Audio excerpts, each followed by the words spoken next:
Sir, ముఖ్యమంత్రి ప్రజల నుంచి ఎన్నుకోబడ్డ వ్యక్తి, రాష్ట్రపతి గారు పార్లమెంట్లో ఎన్నుకున్న ఎంపీల ద్వారా ఎన్నుకోబడిన వ్యక్తి. అయితే ముఖ్యమంత్రి గారిని రాష్ట్రపతి గారు శాసించే అంత అవకాశం ఉందా?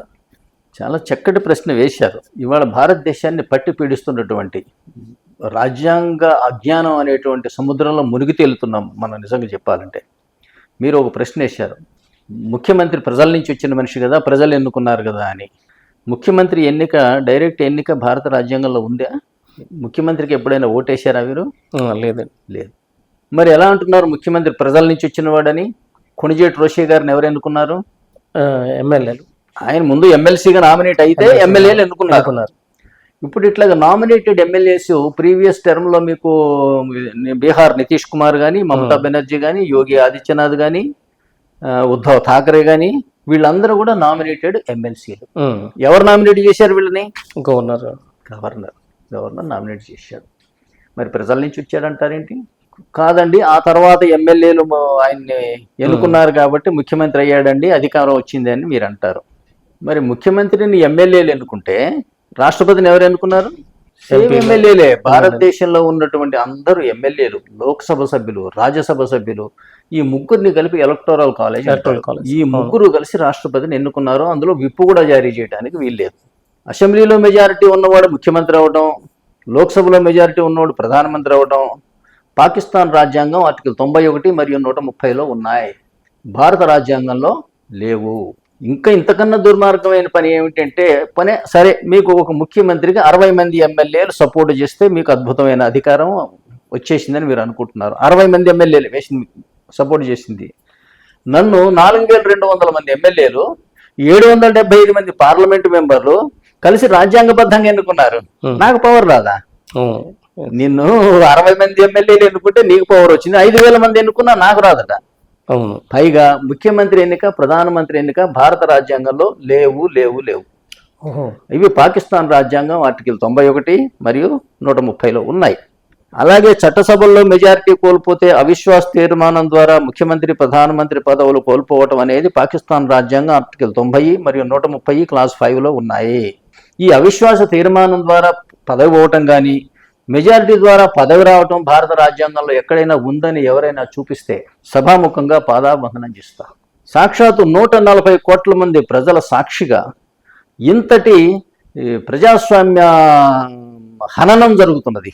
అందువల్ల నేను భారతదేశంలో రాజ్యాంగ అజ్ఞానం రాజ్యం ఏలుతున్నదని ప్రభుత్వాల్లో కానీ, ప్రతిపక్షాల్లో కానీ, న్యాయ వ్యవస్థలో కానీ, ఈ మీడియాలో కానీ, ఈ మేధావర్గాల్లో కానీ ఇలా జరుగుతున్నదని చెప్పడానికి నేను వెనకాడను.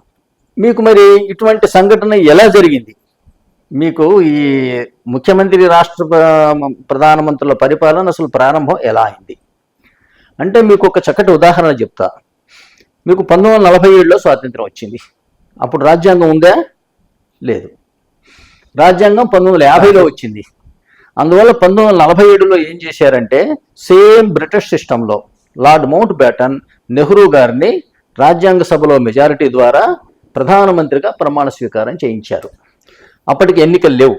ఎన్నికలు 1952లో జరిగినాయి, మొట్టమొదటిసారి సాధారణ ఎన్నికలు. అందువల్ల బ్రిటిష్ స్టైల్లో మనం ప్రధానమంత్రిని ఇక్కడ ఎన్నుకున్నాము. కానీ దురదృష్టవశాత్తు ఈ రోజు కూడా అదే సిస్టమ్ కొనసాగుతున్నది. కనీస పరిజ్ఞానం కాదు, జ్ఞానం లేకుండా 1950లో రాజ్యాంగం వచ్చింది. రాజ్యాంగం తీసి చూస్తే అంది ఏముంది? మనది ఇంగ్లాండ్ లాగా పార్లమెంటరీ ప్రజాస్వామ్యము కాదు.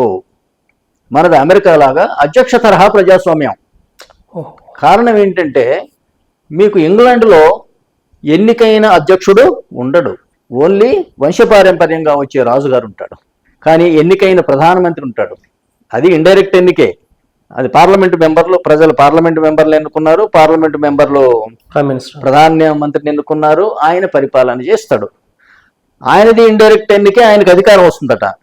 రాష్ట్రపతి ఇండైరెక్ట్ ఎన్నికండి, అందుకోసం ఈయనకి రాదంటారు. ఈ కనీస పరిజ్ఞానం లేకుండా తర్వాత ఏంటంటే, ఇంగ్లాండ్కి లిఖిత రాజ్యాంగము లేదు. వాళ్ళు ఏంటంటే పార్లమెంటరీ కన్వెన్షన్స్ అని ఫాలో అవుతారు. దాన్ని west minister style of governance అని అంటారు. చాలామంది మనం అంటాం కదా అంటే, మనది ఇంగ్లాండ్ రాజ్యాంగం కదండి అంటారు. అసలు ఇంగ్లాండ్ రాజ్యాంగం లేదని ఈ మేధావులు తెలుసుకోవాలి ఫస్ట్. మనది అధ్యక్ష తరహా ప్రజాస్వామ్యం అని ఎందుకంటున్నానంటే, ఇంగ్లాండ్లో మీకు ఎన్నికైన ప్రధానమంత్రి ఉన్నాడు, మన దగ్గర ఎన్నికైన ప్రధానమంత్రి ఉండడు. ఎన్నికైన రాష్ట్రపతి ఉంటాడు. ముఖ్యమంత్రి, ప్రధానమంత్రి, రాష్ట్రపతి, గవర్నర్ల చేత నియమించబడతారు అని ఆర్టికల్ 75 మరియు 164 తెలియజేస్తున్నాయి. తర్వాత వాళ్ళ పదవీ కాలం ఎంత కాలము అంటే రాష్ట్రపతి, గవర్నర్లు సంతోషించినంత వరకు మాత్రమే అని ఆర్టికల్ 75 మరియు 164లో ఉన్నాయి. మరి ఈ మెజారిటీ ద్వారా ముఖ్యమంత్రులు అవ్వడం ఏమిటో, ఈ మెజారిటీ లేనప్పుడు మెంబర్లందరినీ తీసుకెళ్లి అడవుల్లో రిసార్ట్స్లో దాచిపెట్టడం ఏంటో, వాళ్ళని తీసుకొచ్చి విప్పు జారీ చేసి ఇప్పుడు ఓటింగ్ పెట్టమంటే, విప్పు జారీ చేస్తే ఏంటంటే మీరు చూపించి ఓటేయాలి, చెప్పినోడు కట్టేయాలి. ఇది ఒక ఎన్నిక, మనం మోసం చేసుకోవటం కాకపోతే. భార్యని అడగకూడదు నువ్వు ఎవరు కోటేసావు లేదా ఎవరు కోటేస్తావని. ఈ ఎలక్టెడ్ పార్లమెంట్ మెంబర్లను ఎమ్మెల్యేలట చూపించి ఓటేయాలట, చెప్పినోడు ఓటేయాలట. ఇంతకు మించిన పట్టపగలు దోపిడీ కానీ ప్రజాస్వామ్య ఖూనీ కానీ ప్రపంచంలో ఎక్కడ ఉంటుందే? అందువల్ల నేను చెప్తున్నా భారతదేశంలో రాజ్యాంగ అజ్ఞానం రాజ్యం వెళ్తున్నదని. అప్పుడు ఏమైంది మీకు? 1950లో రాజ్యాంగం వచ్చినప్పుడు ఇప్పుడు రాష్ట్రపతి ఎన్నిక జరిపారు కూడా రాజ్యాంగ సభలోనే. వెంటనే బాబు రాజేంద్ర ప్రసాద్ గారు రాష్ట్రపతి అయ్యాడు. వెంటనే పాలనా పగ్గాలు ఆయనకి అప్పచెప్పినా రాజ్యాంగబద్ధంగా ఉండేది. లేదా పరిపాలన చేయదలుచుకుంటే నెహ్రూ గారు కానీ, అప్పటి సర్దార్ వల్లభాయ్ పటేల్ కానీ, అంబేద్కర్ గారు కానీ, కేటీ షా కానీ దానికి ఆశపడ్డ వాళ్ళు ఆ పోస్టులకి. వాళ్ళు అధ్యక్షుడిగా పోటీ చేసి అధ్యక్షుడిగా పరిపాలన ప్రారంభించి ఉంటే ఈ రోజున దేశం రాజ్యాంగబద్ధంగా ఉండేది. ఈ విధంగా ఏంటంటే ఒక ముఖ్యమంత్రిని మరొక ముఖ్యమంత్రి జైల్లో వేసే అవకాశం, జైల్లో వేయటం కాదు, దెబ్బలు కొడుతున్నారండి. పోలీసులతోనూ కార్యకర్తలతో తన్నిస్తున్నారు, చొక్కాలాగు జరిగిపోయేటట్టు. ఇంతకు మించిన దరిద్రకరమైనటువంటి ప్రజాస్వామ్యం ఎక్కడైనా ఉంటుందా? ఇది ఫాల్స్, ఫన్నీ అండ్ షేమ్ఫుల్. కానీ రాష్ట్రపతిగా పోటీ చేయాలంటే నెహ్రూ గారికి ఏంటి, ముందు ప్రధానమంత్రి పదవికి రాజీనామా చేయాలి. రాజీనామా చేసి పోటీ చేస్తే తీరా అక్కడ ఓడిపోతే అది పోతుంది, ఇది పోతుంది. అందుకోసం ఈ మహానుభావులంతా ఏం చేశారంటే 1947 నుంచి 52 వరకు టెంపరీ మంత్రివర్గం, 52లో ఎన్నికలు అయ్యేవారు.